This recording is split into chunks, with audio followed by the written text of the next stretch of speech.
Wardlow has been in AEW for 5 years now, and in those 5 years, it feels like nothing's really changed for him. He's in the same spot he was in when he first signed for AEW back in 2019, and AEW's numerous failed attempts at pushing him have only backfired, so today we discuss it all and discuss how Wardlow's AEW career may be dead in the water at this point. Like the video, subscribe to the channel, and let's talk about it.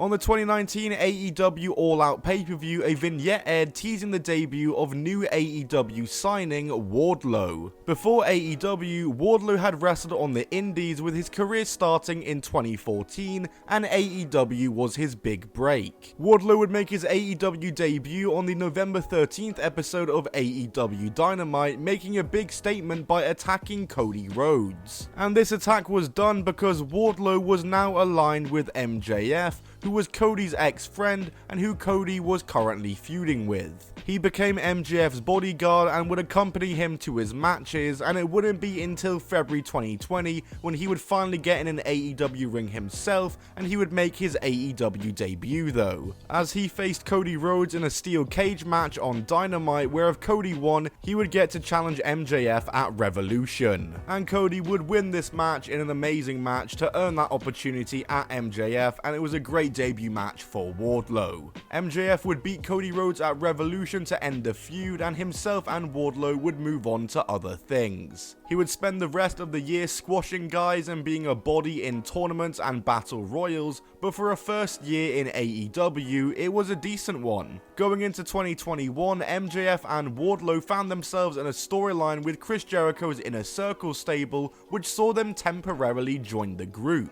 There was months and months of tension with what MJF's true intentions were, and sure enough, in March of 2021, MJF and Wardlow turned on the Inner Circle to form their own stable, as alongside Shawn Spears and FTR, they would form The Pinnacle. The Pinnacle established themselves as the top heel stable, and they would cement this when they defeated the Inner Circle in a Blood and Guts match. The Inner Circle vs Pinnacle feud would conclude over summer, when the Inner Circle would beat them in a Stadium Stampede match at Double or Nothing. And then Wardlow was beat by Jake Hager in an MMA rules match, and MJF lost to Chris Jericho at All Out. And for the rest of the year and start of 2022, tensions between Wardlow and MJF and the rest of the Pinnacle would arise, as early 2022 would also see the feud between MJF and CM Punk take place, which for my money may be the best feud AEW has ever done, was the MJF and CM Punk one. And of course, Wardlow was involved in the feud, and after MJF beat CM Punk on Dynamite, they would face again in a dog collar match at Revolution, and in this match, Wardlow would help CM Punk win by handing him the Dynamite Diamond Ring, officially splitting from MJF and the Inner Circle. Wardlow did also win the Face of the Revolution ladder match that night and earned a shot at the TNT title, and he would have that match on the Dynamite 8 days later after, but was cost by MJF in winning that match. Wardlow would then earn a match against MJF the same way Cody did all those years ago, by taking some lashings and winning a cage match, as a match was set up for Double or Nothing between the two, and the story for MJF and Wardlow was that in kayfabe, Wardlow was employed by MJF and not AEW. However, if he won at Double or Nothing, he'd be released from MJF and officially become All Elite. And at Double or Nothing, Wardlow would absolutely destroy MJF, beating him in 7 minutes in the opener of the show and officially becoming All Elite. And now it was time to capitalize on this momentum,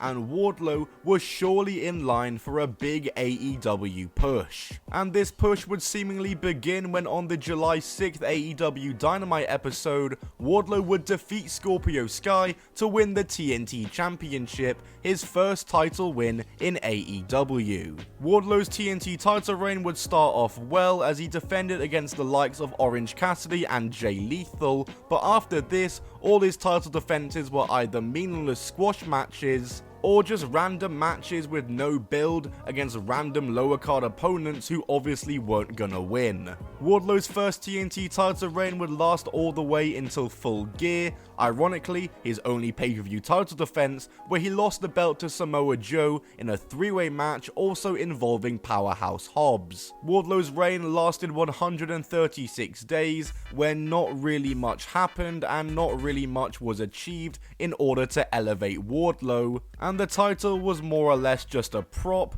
and in fact, Samoa Joe, who won the belt off him, held it for half that time across 2 reigns and had a much more impactful reign than Wardlow. Wardlow disappeared following his title loss but returned in time for the next pay-per-view Revolution 2023, where he challenged Joe for the TNT belt and would win it back, in a fairly surprising move. But what was even more surprising was when he lost the title just 3 days later to Powerhouse Hobbs. Oh, okay, but you want to know an even more shocking move is that he'd win it back just about a month and a half later. He'd become a 3-time TNT champion, and none of these reigns meant anything. This third reign would last under just 2 months, and despite an opportunity to redo what they couldn't with his first reign, Wardlow's third TNT title reign fell completely flat. He spent much of the reign squashing people in non-title matches, and he would get a big pay-per-view win over Christian Cage, but throughout his feud with Christian, he was very much the side character, and Christian would end up with the title anyway as Wardlow lost it to Luchasaurus on the premiere episode of Collision. Wardlow would then disappear from AEW again. He came back in October 2023 as a heel once again, as he would, you guessed it, spend the rest of the year squashing jobbers. But he was also teasing that he was coming after MJF, and sure enough, at the end of the year at World's End, Wardlow was revealed as a member of the Undisputed Elite, the stable formed to take out MJF,